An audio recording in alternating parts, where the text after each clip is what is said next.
The resumes look strong, the job postings are live, and the roles are critical, and yet the positions stay open. Across industries, organizations are facing a growing reality. The skills they need simply aren't lining up with the talent available. Welcome to Honest HR, where we turn real issues facing today's HR departments into honest conversations with actionable insights. I'm your host, Nicole Belyna. Let's get honest. Today, we're diving into one of SHRM's top 5 workplace policy issues for 2026, the talent gap and what HR leaders can actually do about it. We'll unpack what's truly driving this unprecedented skills shortage, how skills-first hiring is reshaping traditional recruiting models, and why upskilling, reskilling, and tapping into underutilized talent pools may be the key to building a future-ready workforce. Joining us is Emily Dickens, SHRM's own Chief Administrative Officer. Thank you for joining us on Honest HR, Emily. Thank you. It's my first time on Honest HR. I know, I'm so excited to have you. I'm happy to be here, and here's my first disclaimer. I am not an HR professional. I get to play one on TV sometimes, but I tell people this because you're going to get to know some people on LinkedIn, and they're like, oh, I want to talk about a career in HR, and I'm like, oh, I can talk about being an executive who's pivoted from one industry to the next. And I can tell you everything you need to know about HR policy, but I absolutely respect the work that HR professionals do every day. It's a privilege to be their voice on Capitol Hill and in our state capitals. Yeah. Well, you're a tremendous inspiration, and as you pointed out, you are a tremendous voice for HR. Oh, so thank you. Thank you. Yeah. All right. So what you got for me You ready today? to dig in? Yes. Okay, good. Well, we'll start with some SHRM research. Okay. SHRM research shows that nearly 70% of organizations struggle to fill positions requiring new skills. Mm-hmm. Is this truly a labor shortage or a skills expectation mismatch employers haven't fully reckoned with? So here we go. We are not, it is a labor shortage, but it isn't a labor shortage like we've seen before. It's not simple because simultaneously you're seeing a redesign of how work looks. Yeah. And it's like we are on two roads that we have to move on at the same time. So we can have to continue to hire the talent we need today, but tomorrow is coming much sooner, and we've got to figure out how we redesign the JDs, the job descriptions, and we talked a little bit about that. You've seen by us encouraging people to look beyond degrees, and that's just one minor thing. But there are tons of other things when we think about leading with skills, and I know we'll talk about that later. Yep. But think of this as a full rework and redesign of what the world of work looks like. Jobs aren't just open, they're evolving. Yep. So even between the time you post the job description and the time the applicants submit, that role has evolved for some reason.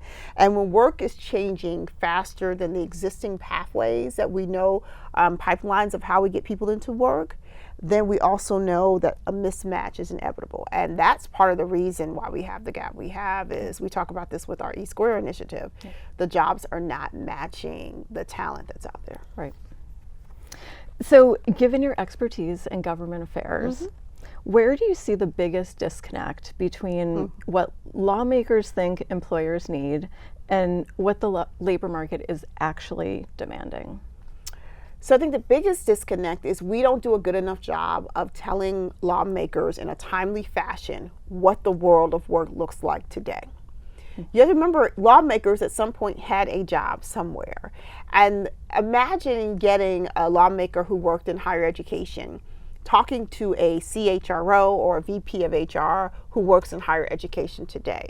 Their hiring practice and process looks a lot different, and the needs of that school are different. And if you think about other industries too, we have doctors and lawyers there. And think about how they all had to pivot from their career of choice now to another career of choice for them, being an elected official, who most of them run their own offices because there's not an HR department for each office. What I would start with is, imagine your first day as a member of Congress, and you're told you're responsible for hiring, retention, firing. How do you find the people you need today in your office? And I think you level set that with them. But the biggest issue is we don't talk to them like that. We don't think of them as that way. And I think until we figure out a way to get them to understand that each new policy, each new idea won't work. It may work right now, but again, as I said earlier, tomorrow is closer than we think. It'll be outdated. So we want them to think about flexibility and agility in our workplace laws and compliance policy, so that we're able to, meet the needs of our industry and our offices, and not have to keep going back to them, asking them to change the law. Yeah. So just being a little quicker, a little more agile. They do, but we got to be more engaged. 340,000 members, and we talk about our A team. One of the things we did last year was we changed the A team for just being voluntary to anytime someone becomes a member of SHRM, you are a member of SHRM's A team. And why did we do that? Not to put more emails in your inbox. We did that because your voice matters. Now, with the way we can set up our digital systems and through our digital transformation, I've got your address and I know which House district you are in. And I can say, look, your member of Congress is thinking about this. He needs to hear your voice, not mine. Yeah, that's really, really cool to be able to. Oh, I'm so excited about it, right? Because, this was labor intensive, and so I had great people like Sean McIntosh and others who would, find this information out. But now that we can use technology for good, right? It's our little superpower now, where we know we can, engage you when we need you. And I think that's important for you to know that your voice is just going to carry so much more weight than someone like me who, represents, it's my job to do this. But for you to be able to tell your member of Congress, this business in their district will be impacted ABC in this way, is going to make much more of a difference. Yeah, I love that. So as organizations look for ways to close capability gaps, skills first hiring is often cited as a solution. Do you see it as sufficient on its own or as part of a broader enterprise transformation? Skills first is a tool. But you got to do the whole thing. Yeah. And when you think about the full transformation, it's just one of the things we have to think about. If you're hiring for skills but you only promote for credentials, then what's the get, right? We've got to really think about how we can assess for those skills, hire for those skills, and then promote the continued development of those skills. That's a full scale. Yes. And we're trying to convince the government that this is the way to go. And think about it. I was telling someone the other day, back during the first Trump administration, this was one of the issues that came up in the American Workforce Policy Advisory Board. Skills first hiring gave people a shot. But one of the things this country's not done a good job of is figuring out how you translate those skills to the world of work. So take the military, for example. The SHRM Foundation has a military initiative we work on. But I remember when I worked in Fayetteville, so 5 miles from Fort Bragg, where you had a huge military force. The state of North Carolina for years was trying to figure out how do you translate a military resume into a regular workforce resume. Right. Millions of dollars in technology and all sorts of things. And maybe they figured it out better than others, but it's not a wholesale because we're dealing with it here. Yeah. We've got to figure out a better way to translate skills that people have acquired and received to what we need in the world of work. And so we can't even talk about skills first and enjoy it to its fullness because we're still trying to figure out how to translate it. Right. And so there's lots of new technology there, but we need to just sit down. And I say to your teams, when you're doing retreats, it's a good time to sit down with a few of your more popular JDs. Like for us, that would be like our specialists and senior specialists, and say, in general, before you know the department you're going to, what are the skills we're seeing show up?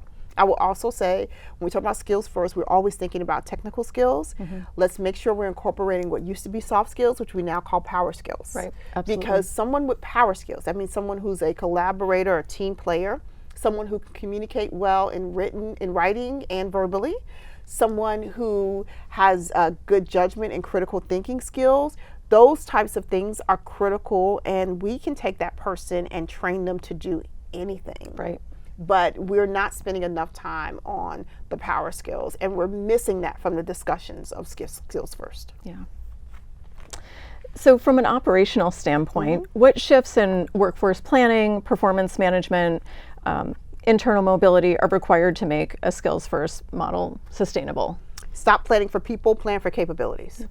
I would say that's one of the big things I keep hearing, and it's one of the things when you're on the Hill trying to talk to a member of Congress or you're in a state legislature, you got 2 and 2. Remember Chuck Woolery used to say like 2 and 2? Yeah. So I always think I got 2 and 2 to say, and so I think of these sound bites. And so when you think about it, not for people, plan not for people, plan for capabilities. The next one is, without manager clarity and internal mobility opportunities, then your skills first initiative is going to collapse. Yeah. So here's the thing, I've hired you for skills. HR has helped that they got the skills check. But if my people managers don't understand how to apply those skills and at what level your skills need to be for promotion and mobility within the organization, it fails. Yeah. So this is more than just a new technique or a new way to do things. You've got to have a full circle plan for that. And mobility has to be built into your infrastructure. So what we're learning about people is, fortunately and unfortunately, they want to know, if I get to this level in this particular skill set, does that qualify me to be a manager or a senior specialist or whatever it is? Now, it's hard, right? Because if you're a flat organization like we are, I just had this discussion with a candidate today because he said, oh, I want to be an SVP one day. I said, well, you done jumped from manager all the way to SVP Right. just that quick, right? And I said, what you got to understand, in a flat organization or a small organization, the opportunity to have the title fairy come in and sprinkle the dust of everyone going from director to senior director, that's not always an opportunity. What you got to think about is, with those skills, where could you move in the organization where you have more responsibility, where you can be a leader or a team leader, a manager, a people, a supervisor. Think about all of those pieces of the pie too, and it's not just about the title, but when people can see it, and we talk about this a lot, we talk about lateral moves here, we talk about diagonal moves. Yep. When people can see that there's movement, then I think that's helpful. So find ways for people to move once they've acquired additional skills. And here's the other thing, make sure that you're part of the plan to get them those additional skills. I'm really big on accountability, and I think as an individual, you don't stop gaining skills yourself. You have a responsibility to make sure that you reskill and upskill, but as an employer, we know that that investment is there and it's important. And we know the federal government is going to be helping some companies invest in their employees by this particular training. We'll be back in just a few moments. Stay with us. Waiting for your career to take off? Well, don't. With SHRM certification, you earn more, get promoted faster, and lead with confidence. This is your sign to act. The best workplaces are led by SHRM certified experts. If it's a work thing, it's a SHRM thing. Hey, Honest HR listeners. I'm Alex, the producer working behind the scenes to bring you every episode you love tuning into. We've got big news to share. How would you like to be behind the scenes too? Honest HR is hosting several live studio audience recordings at Talent 2026 in Dallas, April 19th until the 22nd. This is your chance to see the magic happen in real time, connect with fellow HR pros, and be part of the conversation that's shaping the future of work. Click the link above or visit shrm.org/talent26-podcasts to reserve your spot today. We can't wait to see you there. What's the biggest mistake leaders make when they talk about upskilling? And why does it fail in practice? So I'm going to say again what I said. This is an accountability for me, upskilling and reskilling. It's really nice to say, oh, we want to upskill and reskill. What the employee needs to understand, that 9 times out of 10, they're thinking of upskilling and reskilling you for a certain job. And we just said we're going to leave job planning behind, and we're going to talk about capability. So we need, the employer needs to figure out, what are the general capabilities my people have to have, and how do I get them that through their reskilling and upskilling? And almost the technical things are secondary to those. And then once you get them in a spot and this is what their to-do list is, and then you're like, okay, here are the technical things you need. But for individuals, and I have to say this, and I say this to people who are interviewing with us and people who say, oh, I want you to mentor, and I don't do the active mentorship, right? But I do the let's do a call and this. Yeah. You have to invest in yourself. Right. So I've done speeches where I've said to the women in the room, there's some beautiful Gucci bags in here, and the cost of that bag, you could have gotten some amazing personal development training that you are responsible for. And once you get it, God bless the child that got their own. Like, once you own it and you did it, there's a certain feeling of accomplishment for you. That's right. Where your passions and your interests lie, can ultimately someday turn into interests that are important to your employer. But today that employer may not see the value of investing in it, but you've got to invest in you. So this is a two-way street as we go forward with skills, that there is going to be this expectation that employees do invest in themselves, but there's still the expectation that employers will be spending more time and more resources investing in people to retain them and to adapt to changes in the workforce. But the big issue is you're focusing on the capabilities and not the particular jobs. Right. Yeah. And I think it goes back to what we talked about earlier, which is looking at things in a much bigger picture mindset, right? Not just in the moment, not just, you know, that one person, that one job, and not even just for the organization. It starts for me now, as I think about when I'm hiring people, it starts when I see the resume. Outside of the role I'm looking for, what else could this person possibly do at SHRM 2 or 3 years, or heck, 6 months down the line? I talked to a woman today, a colleague of ours, who is just starting 2 years with us. She came in one role. She's had 3 roles, and she's now a VP, right? And she probably never envisioned that in this amount of time, but the pace of change on how we've been focusing on digital transformation and member centricity required us to move faster. She came in the door with talents that were unrelated to the job that she was doing a month ago, but are related to the job she'll be doing now. And so you've got to just look, you're not looking for that job, you're looking for someone that's capable for doing a myriad of roles within the organization.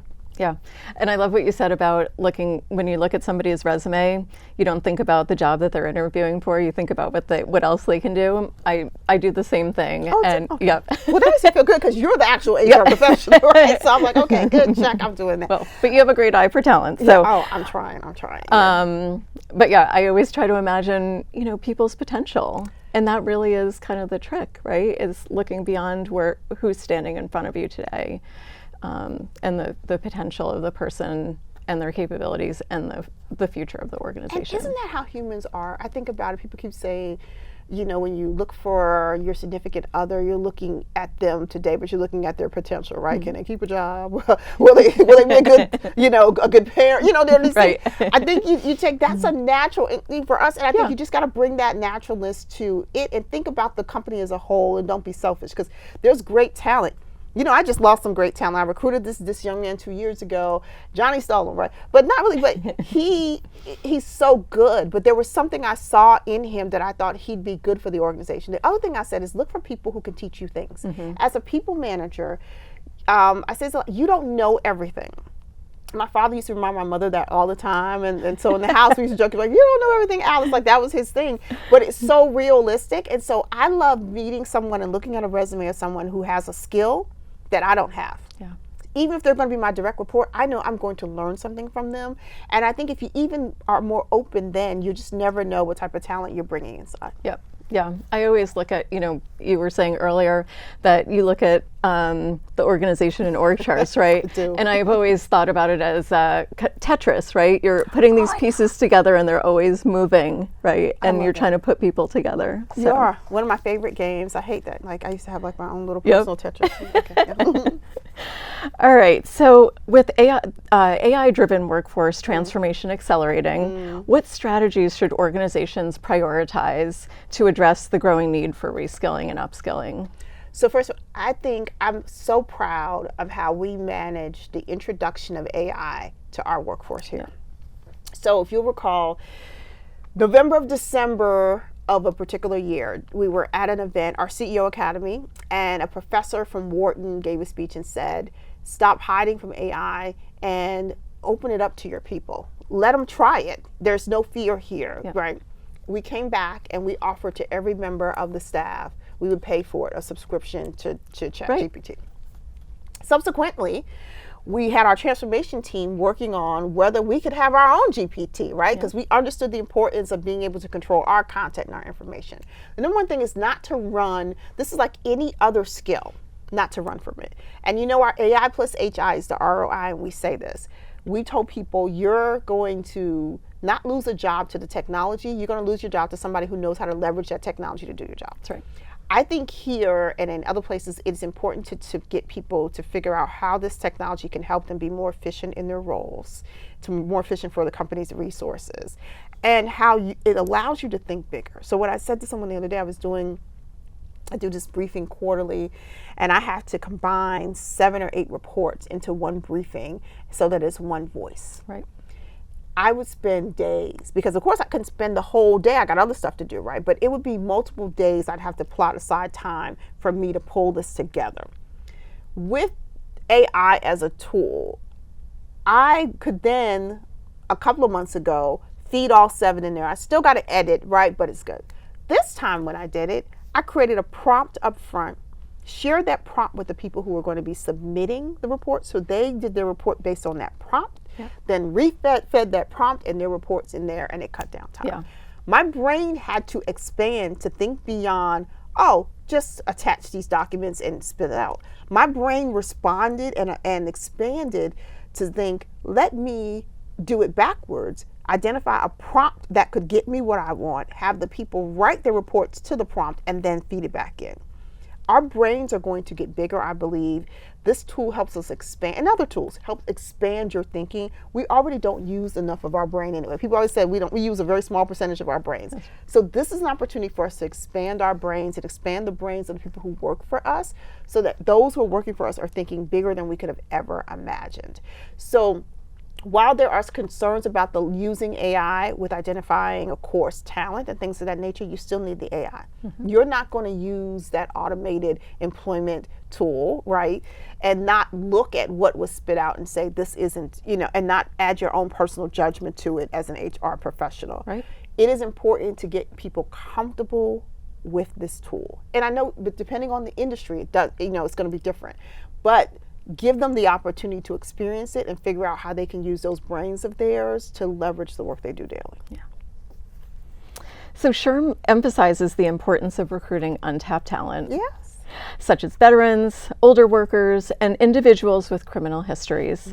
What are some best practices for organizations to effectively engage and retain these groups? You got to go to the groups. Yeah. So I was talking to somebody about this today. Yep. You can't keep waiting for people to come to you and say, we're open to hiring, and we don't go to them. So we have the commission. SHRM is a member of the Commission on Disability Employment. We're a co-founder of this group. And the whole goal was to bring to the table organizations who hire people with disabilities, and get around that table, talk about it, but don't just talk about it, as my husband said, be about it, right? You get around the table and you say, I'm hiring and I hired this person, where'd you get them from, right? Because now I know your pipeline and I can do that. That's number one. Formerly incarcerated. Through the SHRM Foundation, we're working with organizations like JUMP and others who are good at this and figuring out how we can get great at it. And then the other thing is you've got to prepare your culture in your organization. So I used to say, imagine you're an employee in this organization. You like the person that the new person's been working beside you, but we know how social media is now. You happen to mention their name, your kid goes online and they look it up and they're like, this person went to jail for X. See, here's the trial transcript, right? Then you go to work and you're treating this person differently, and you're kind of mad at your employer because you're like, you didn't tell me I was sitting next to this person. What the employer has to do is be very clear and transparent and say, this is a place that welcomes second chances. I gave you a second chance when you messed that report up the other day, right?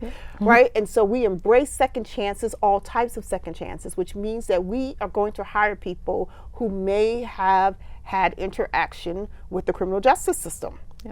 And so don't be surprised if maybe you find out that the person working beside you may have been engaged in that manner. We've got to be transparent from the beginning. And then we've got to work with organizations. So with that, boss should also say, I need to work with the local group that is working with the formerly incarcerated. So you can't wait for people to come to you. You've got to go to them. Right. Yeah. Sit on their boards. Like, one of the things we don't think about local boards, sit on the local boards, get to know it. If you're going to expose your company to this, you want to make the environment so welcoming that they thrive here, and it becomes a place that that pipeline just kind of is fed continuously by good word of mouth and experience. Yeah, it's just simply part of your community. It is. Yeah. What barriers prevent organizations from fully accessing underutilized talent pools, and what must change operationally to unlock that potential? So I think I talked a little bit about that in the last question, right? we have to all acknowledge that we all have our own inherent biases. That's true. And we can't see the possible because of our bias. And it's a human thing. So once you acknowledge that, you got to be able to see the impossible. And when you do see the impossible, then your mindset will change. And I'll give this example of how we co-sourced our customer care center. It used to be internal, and we weren't serving our members well because it wasn't a 24-hour center. Yeah. And we have members all over the world, 180 countries. So we co-sourced it to a company that finds people all over the world, so our phone is always answered.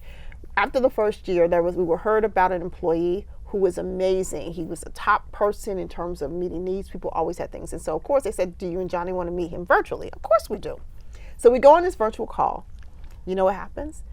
This gentleman, who is our top customer care professional, is quadriplegic, which would never have known. Mm-hmm. So again, it's impossible because I wouldn't have thought about that when I thought about the top customer care person. Sure. Before that job, he was pretty much being cared for and supported by his family. And what he talked about was the dignity of work. Right. I can't unsee that, which tells me that I can think the impossible. So no matter what someone is dealing with or going through that is different than what we think is normal, there is an opportunity for them to experience the dignity of work. And it's our responsibility to work hard to see the impossible. And I think if we try to do that, we can give an opportunity to so many people who right now just want to work. Yeah, I love that. So looking ahead to 2026 and beyond, mm-hmm.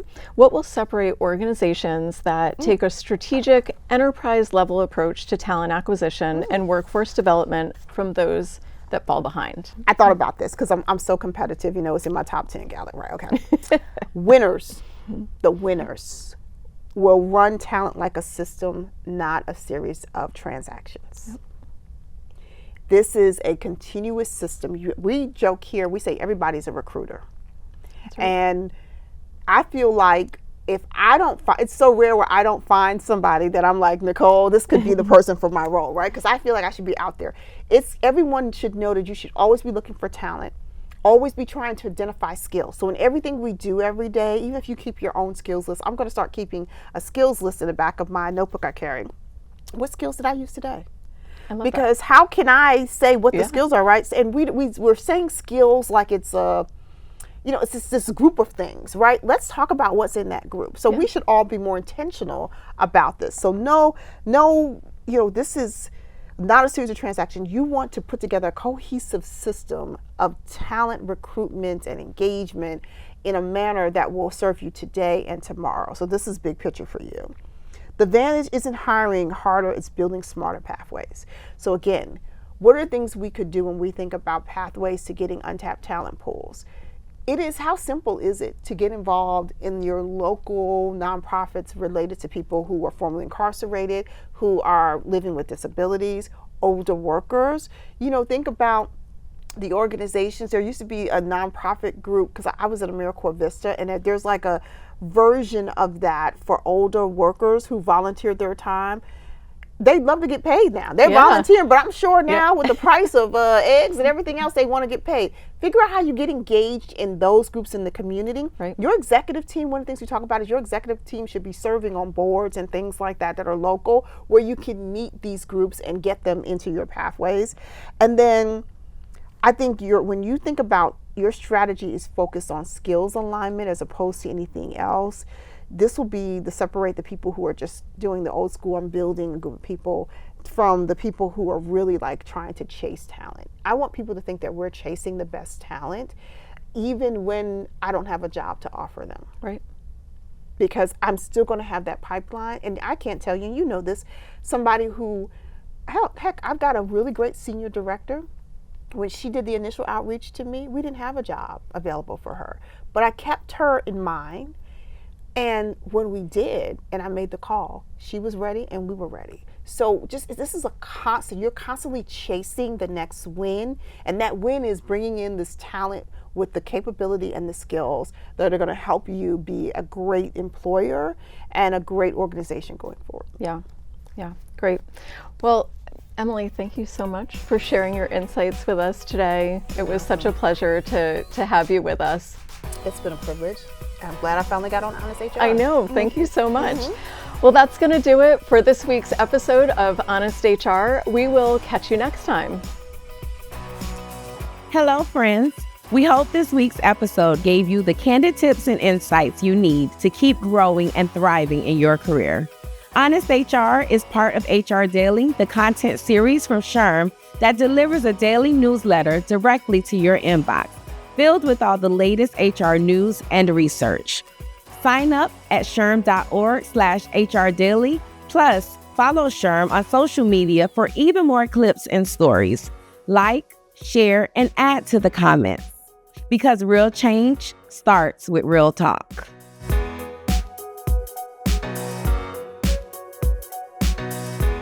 SHRM. This podcast is approved for 0.5 professional development credits, also known as PDCs, towards SHRM-SCP and SHRM-SCP recertification. Enter the following PDC activity ID in your SHRM activity portal to log your credit. 27JUY3K. Again, the PDC code is 27JUY3K. This code expires April 1st, 2027.